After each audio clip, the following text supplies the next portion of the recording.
se achegaram. Na mesa do Senhor sempre cabe mais um. Na mesa do Senhor sempre cabe mais um.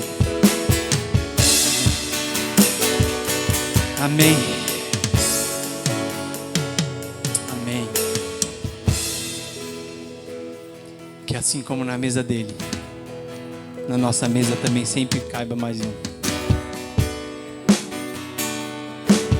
Para que não nos fechemos nos nossos clubinhos, mas que outros possam participar dessa comunhão que nós carregamos. Amém? Amém. Glória a Deus. Privilégio poder compartilhar daquilo que o Senhor tem ministrado no meu coração.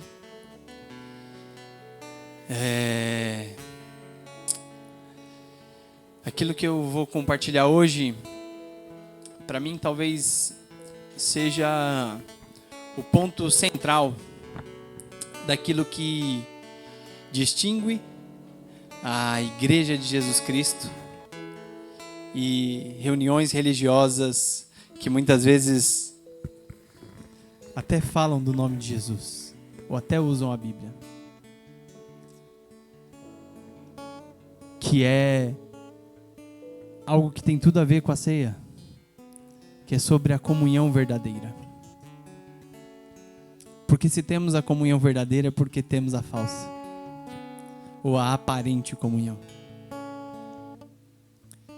E como eu falei um pouco aqui no último culto da presença, que eu trouxe a palavra sobre que a verdadeira comunhão começa entre a nossa comunhão com Deus.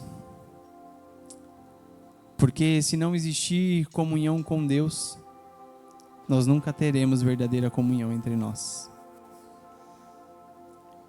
E que quando lemos a Bíblia, principalmente mais claro no Novo Testamento, essa comunhão é quem o próprio Deus é. Um Deus que na teologia nós chamamos de Trindade, Deus Pai, Deus Filho e Deus Espírito Santo, que vive eternamente em comunhão. E por isso, ao nos criar a sua imagem e semelhança, nos convida para fazer parte dessa comunhão. Onde nós vemos o Pai apontando para o Filho apontando para o Pai, e o Espírito Santo apontando para o Filho e para o Pai, e ele ali como que numa dança, o que os teólogos chamam de pericorese, e Deus nos convida para participar dessa dança. Mas tem um porém. Satanás também quer nos convidar para a dança dele. Ele quer nos tirar dessa comunhão verdadeira com Deus. Porque sabe a potência que existe nessa comunhão com Ele. E desde o início, no Jardim do Éden, tudo que Ele quer é nos tirar dessa comunhão. Tudo que Ele quer é afetar a nossa comunhão com Deus. Porque ao afetar a nossa comunhão com Deus, com certeza Ele vai afetar a nossa comunhão uns com os outros.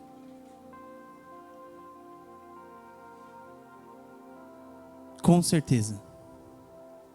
E por isso, a obra de Jesus Cristo, como nós celebramos aqui na ceia, é para nos devolver a essa comunhão.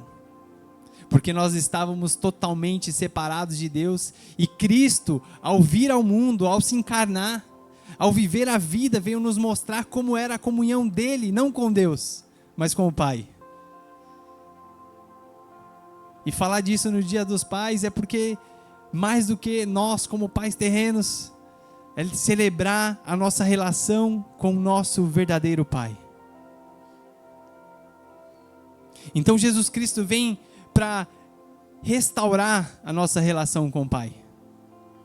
Ele vem para nos trazer de volta para essa dança, para nos trazer de volta para essa mesa. E a sua morte na cruz veio então derrubar ou cancelar todas as obras de Satanás contra nós. E agora o véu se rasgou. Todos nós podemos entrar no Santo dos Santos, todos nós podemos participar da comunhão com Deus. Porque é a partir da comunhão com Deus que nós viveremos uma verdadeira comunhão entre nós. Porque não tem nada mais que alegra ao Pai do que ver os seus filhos vivendo em verdadeira comunhão. Não tem nada mais que alegra o Pai do que ver um bom relacionamento entre seus filhos. Para quem tem mais de um filho sabe o que eu estou falando. Não tem nada do que você ver a vida fluindo entre os seus filhos. Ver Deus movendo entre eles. E é sobre isso que eu quero falar hoje. E para isso eu quero que você abra a sua Bíblia aí em Atos dos Apóstolos.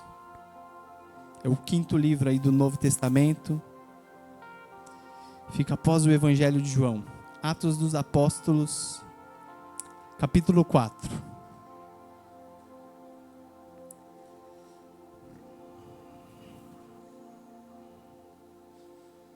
Nós vamos ler a partir do verso 31. Atos dos Apóstolos 4, 31.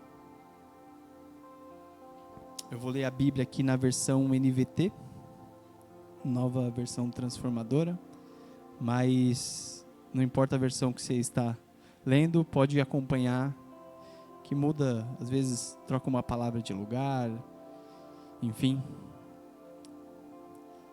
Mas a Bíblia é a mesma, a palavra do Senhor é a mesma. Atos 4:31 diz assim: Depois dessa oração, o lugar onde estavam reunidos tremeu, e todos ficaram cheios do Espírito Santo, e pregavam corajosamente a palavra de Deus. Os discípulos compartilhavam seus bens. Todos os que creram estavam unidos em coração e mente. Não se consideravam donos de seus bens, de modo que compartilhavam tudo o que tinham. Com grande poder, os apóstolos davam testemunho da ressurreição do Senhor Jesus. E sobre todos eles havia uma grande graça. Entre eles não havia necessitados, pois quem possuía terras ou casas vendia o que era seu e levava o dinheiro aos apóstolos para que dessem ao que precisavam de ajudas. Até aqui. Sabe, quando nós lemos isso em Atos dos Apóstolos, nós vemos o quão a intimidade deles era tão grande, o quão a comunhão entre eles era tão grande. Assim, de nós olharmos e falar assim, nós queremos viver isso. Essa comunhão verdadeira, mas essa comunhão só foi possível se você ler alguns capítulos antes, por causa do derramar do Espírito Santo. O mover do Espírito Santo moveu cada um deles a ter uma comunhão verdadeira. Moveu cada um deles a viver de fato aquilo que o Senhor tinha para eles. E mais do que isso, eles estavam unidos nessa comunhão. Unidos na comunhão com Deus e uns com os outros, a ponto de, ao ver pessoas passando necessidades, aqueles que tinham mais, vendiam as suas casas e levavam aos apóstolos para que eles pudessem distribuir de forma justa, para que não houvesse necessidade nenhuma no meio deles. Mas ao mesmo tempo nós olhamos para a igreja de Atos e por vezes nós romantizamos um pouco a igreja de Atos, como se fosse uma igreja perfeita, mas não era. Se você ler as cartas do apóstolo Paulo, se você vê ali algumas discussões que aconteceram, se você olha para a igreja de Corinto, se nós aqui olharmos o que está acontecendo em Corinto, eu acho que nós nem chamaríamos de igreja. Mas uma coisa o apóstolo Paulo tinha: eles são filhos de Deus. Ainda que por vezes eles se deixam se levar pela dança de Satanás, pela astúcia da serpente, eles são igreja de Jesus Cristo. E por isso ele não desistia de continuar pregando o evangelho para eles, lembrando eles do evangelho, lembrando eles de quem é Deus, daquilo que Cristo fez. Em nenhum momento ele esmureceu, porque cria que eles eram filhos de Deus, mas que existia algo ainda dentro deles, que é a marca do pecado, que é a natureza da carne dentro de cada um deles, inclusive dentro do próprio apóstolo Paulo. E ele dizia que tinha um espinho na carne que o atormentava. E eu tenho certeza que aqui todos nós ainda continuamos lutando contra a nossa carne. Não importa quanto tempo você está caminhando com Jesus, não importa o quanto tempo você decidiu entregar a sua vida para Jesus e caminhar com Ele, e caminhar nesse discipulado dEle, todos nós continuamos numa grande batalha com a nossa carne. E nós precisamos sempre se lembrar disso, porque senão nós não vamos andar atentos. Nós vamos baixar a guarda. E aí, quando baixou a guarda, Satanás vem e dá o bote.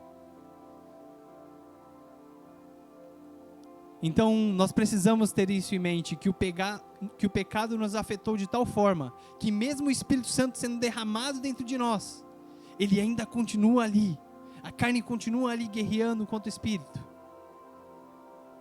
Porque talvez tem alguns pecados que são principalmente pecados de comportamento, aquilo que é visível para as pessoas. Talvez isso nós conseguimos vencer.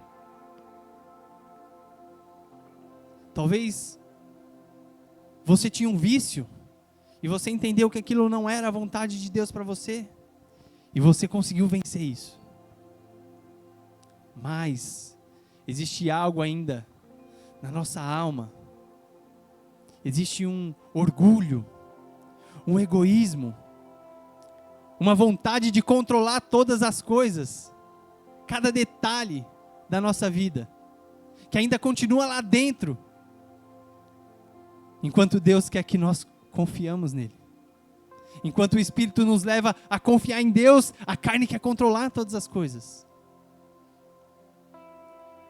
E às vezes até vencer um pecado de comportamento pode ser um motivo de orgulho e não de gratidão. Tem uma história que eu gosto que C.S. Lewis ilustra muito bem sobre isso. Ele diz: um homem tinha um vício. E aí esse homem começa a frequentar a igreja e entende que aquele vício não é algo que deva fazer parte da sua vida, inclusive para viver aquela vida religiosa. E aquele homem se dedica, se empenha, e ele luta contra aquele vício, e ele vence aquele vício. Mas ao vencer o vício, ele não glorifica a Deus que o ajudou a vencer o vício.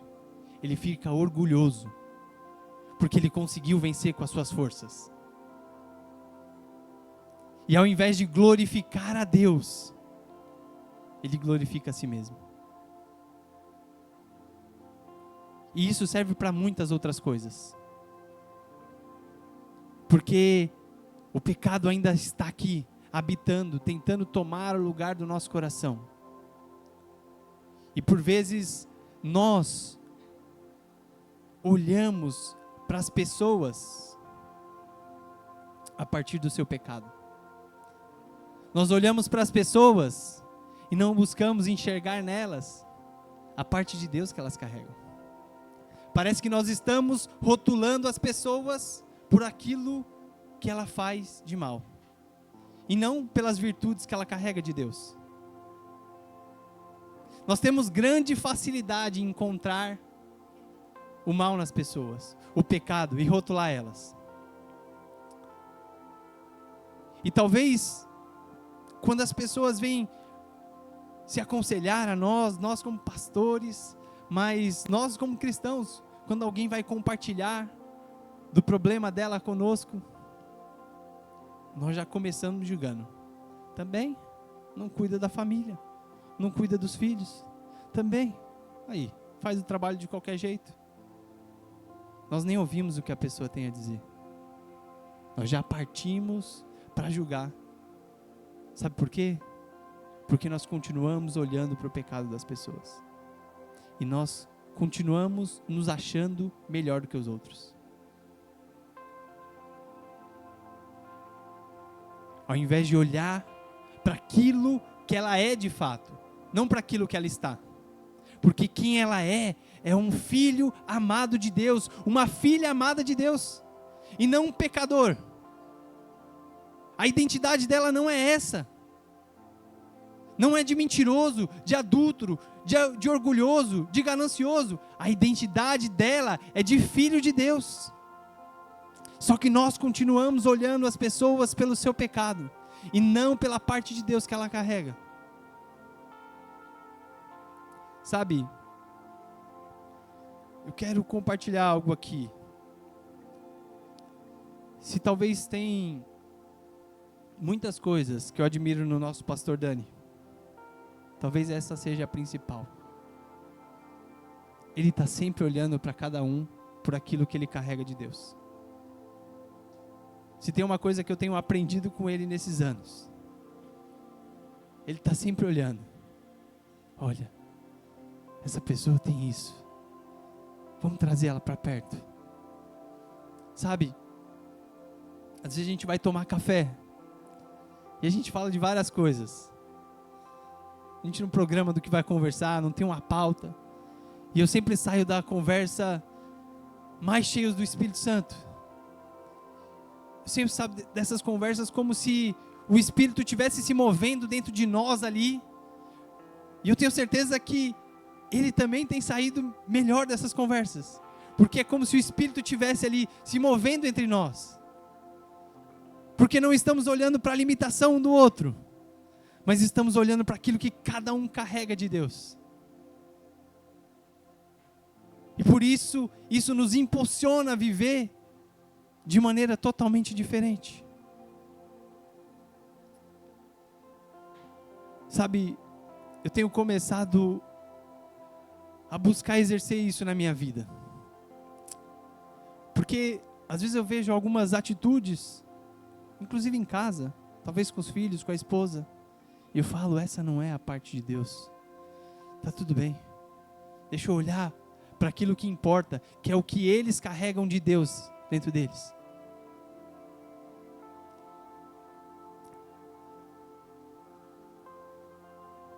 Sabe, o Tiago está aqui hoje e ele tem compartilhado coisas preciosas de Deus comigo. E muito da nossa relação tem sido não olhar para as limitações do Tiago, mas olhar para aquilo que ele carrega de Deus. E eu sei que é isso que de alguma forma tem impulsionado e o Espírito fluído entre nós. E assim tem que ser nas nossas relações. Para que as pessoas, ao sair de uma conversa conosco, elas saiam dali mais cheias da presença de Jesus. E não condenadas pelos seus pecados, pelas suas atitudes, pelas suas limitações, mas que elas saiam radiantes, entendendo, eu carrego Cristo comigo. E essa é a verdadeira comunhão. A comunhão não é só sentar na mesa, não é só comer. A comunhão é o Espírito fluindo entre nós. A comunhão é as virtudes fluindo entre nós.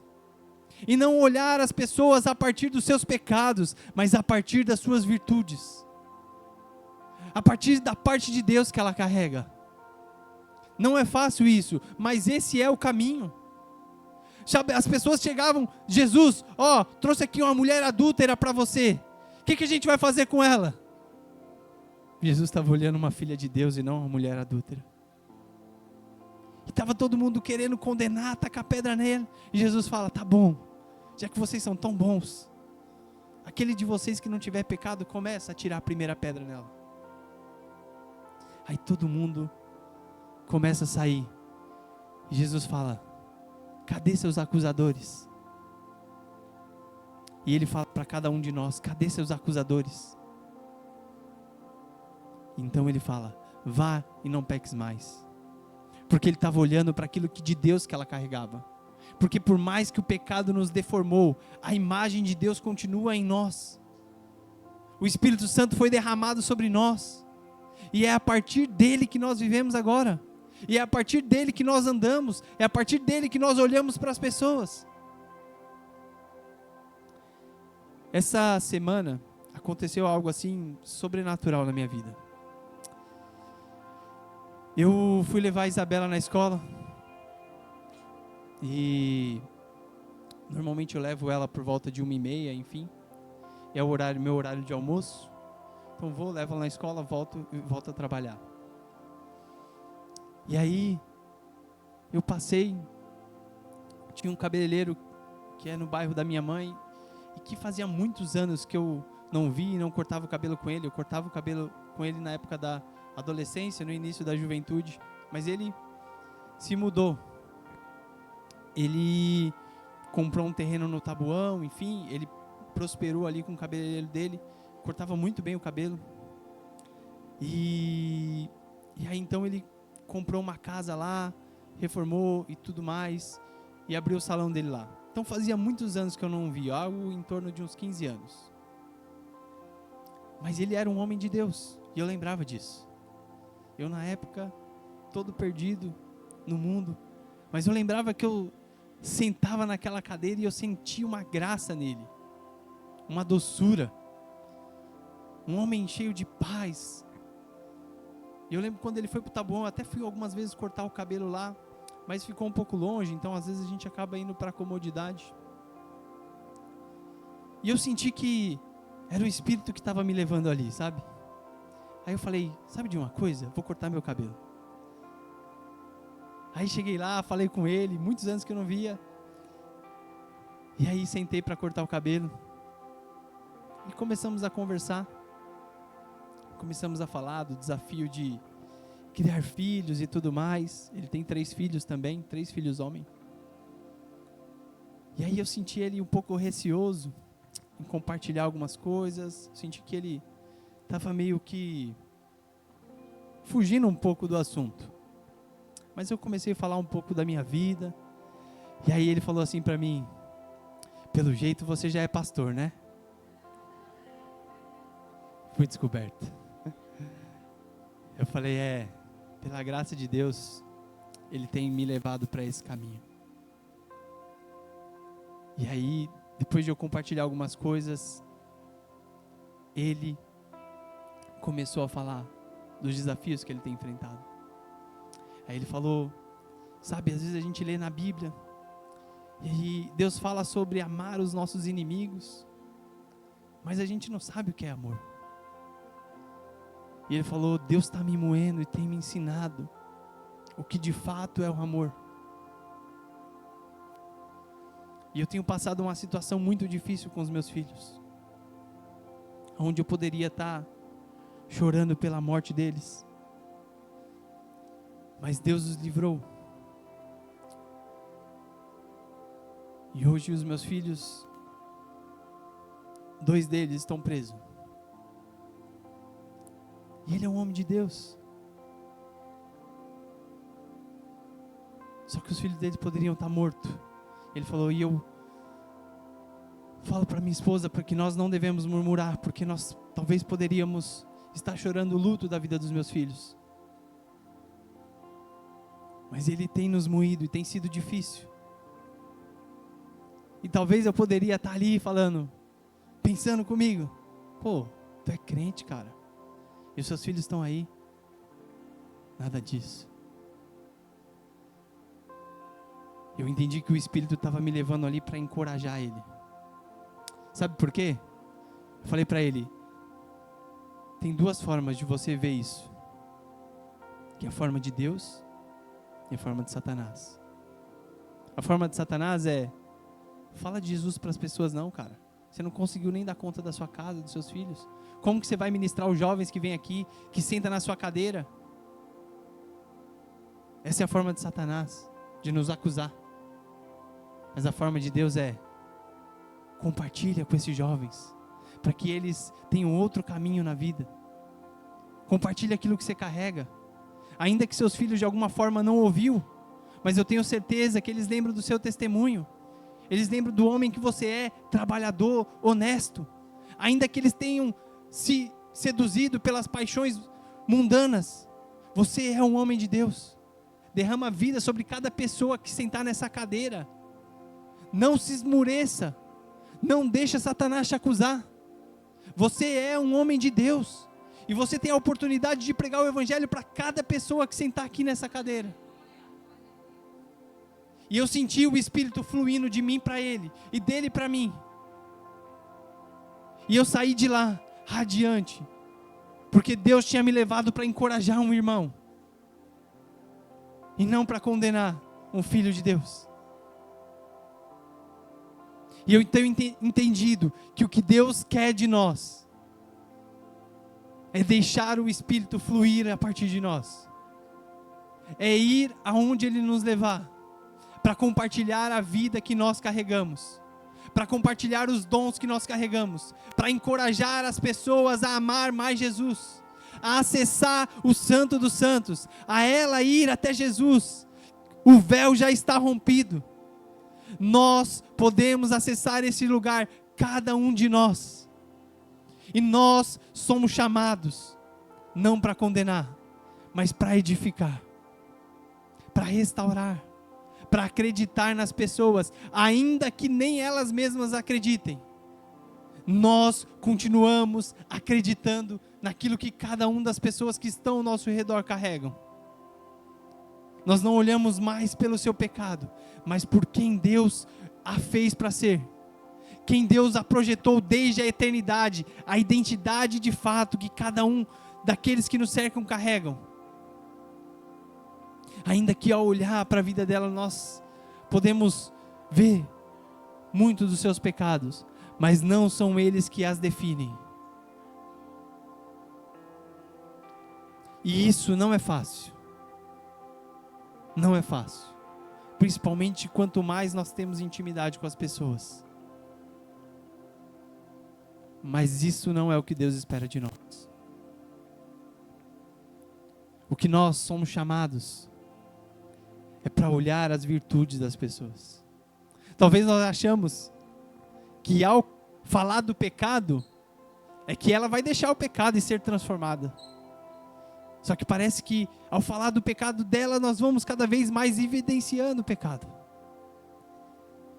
Agora, ao falar daquilo que ela carrega do Espírito, e ao levar ela, ou ajudá-la a se aproximar mais do Espírito, daquilo que Deus tem, o próprio Espírito Santo vai a convencer do pecado, da justiça e do juízo. Nós não temos o poder de convencer ninguém para abandonar os seus pecados. Só o Espírito Santo pode.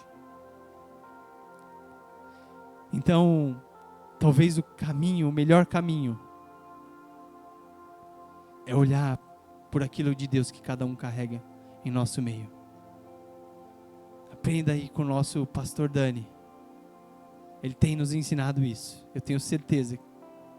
Tenho certeza. Não pelo que ele fala, mas pelas suas atitudes. A olhar as pessoas por aquilo que elas carregam do Senhor. Há uma nova mentalidade. Há uma nova maneira de enxergar. Porque é assim que Deus nos olha.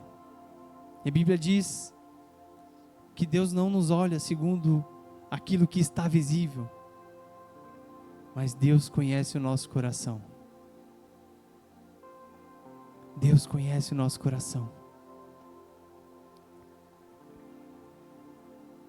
E é sobre isso eu quero te convidar a orar comigo. Se levante do seu lugar.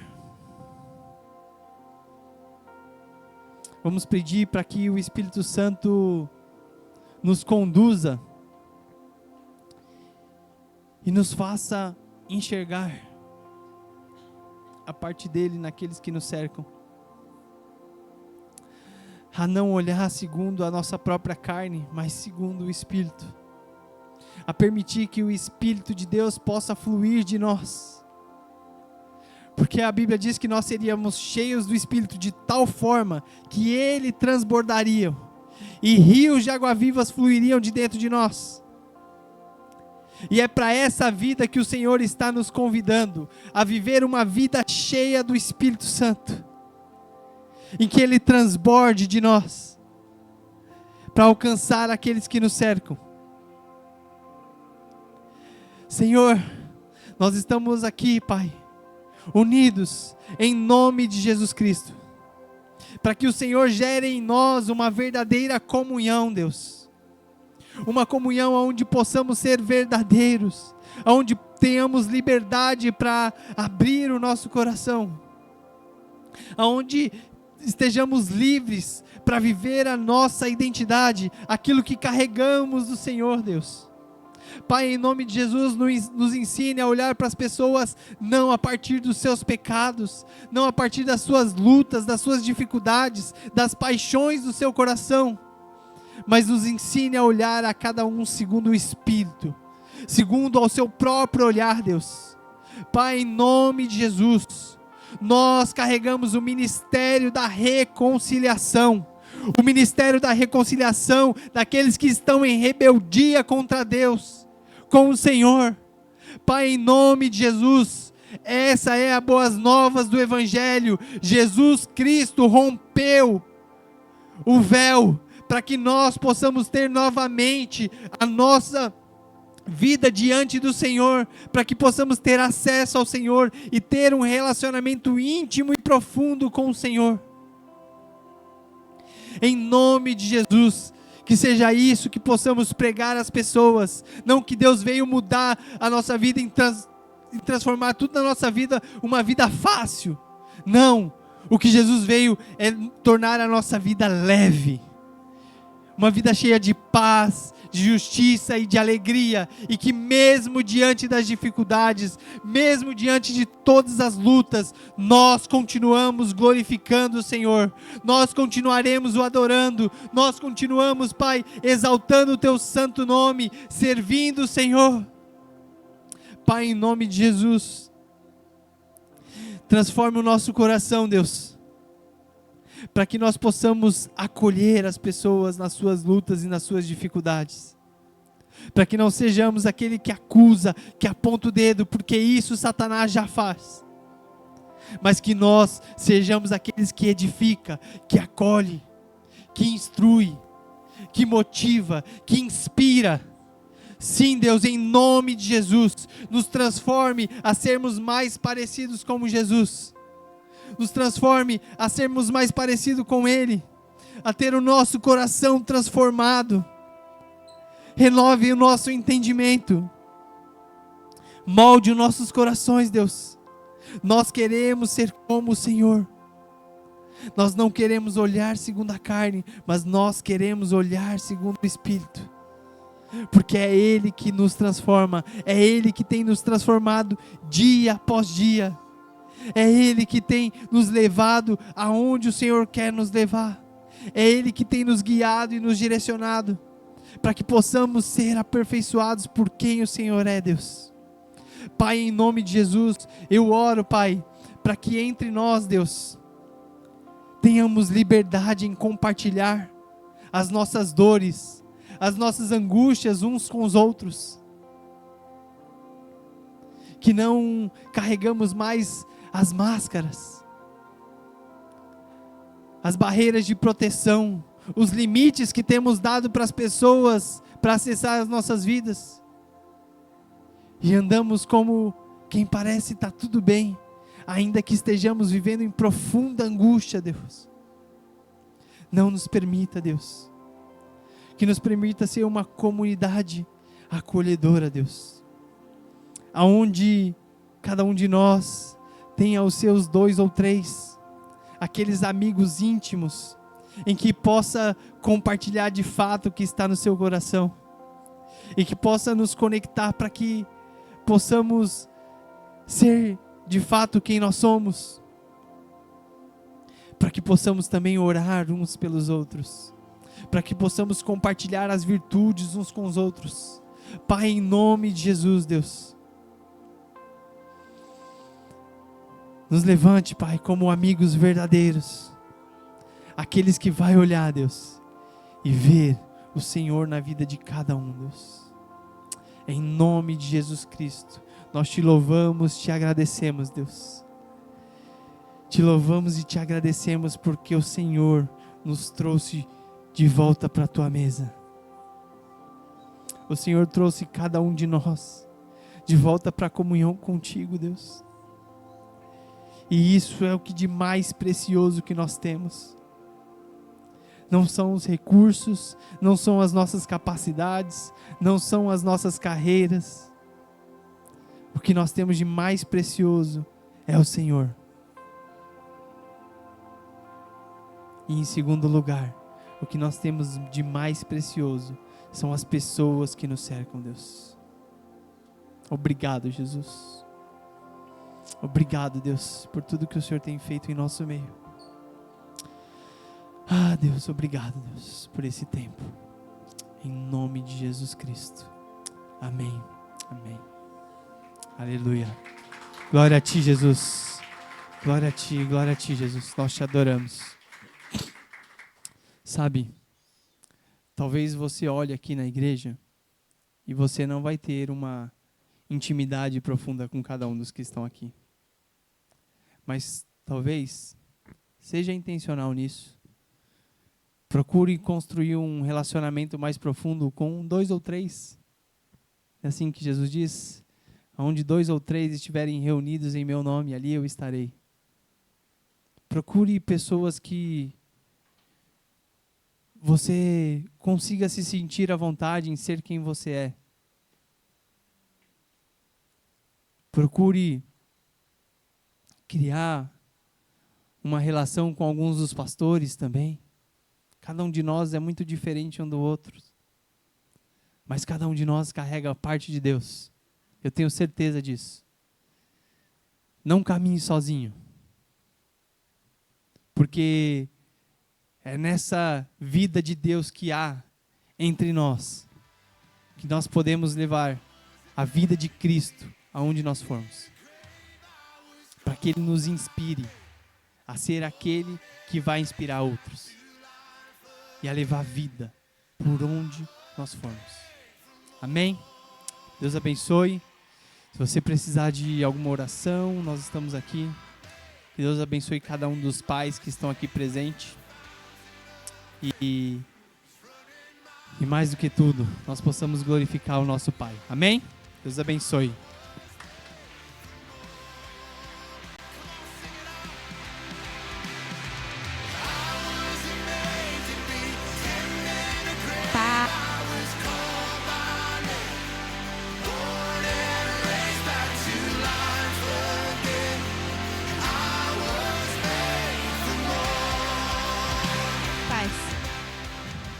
Gente, vou pedir para os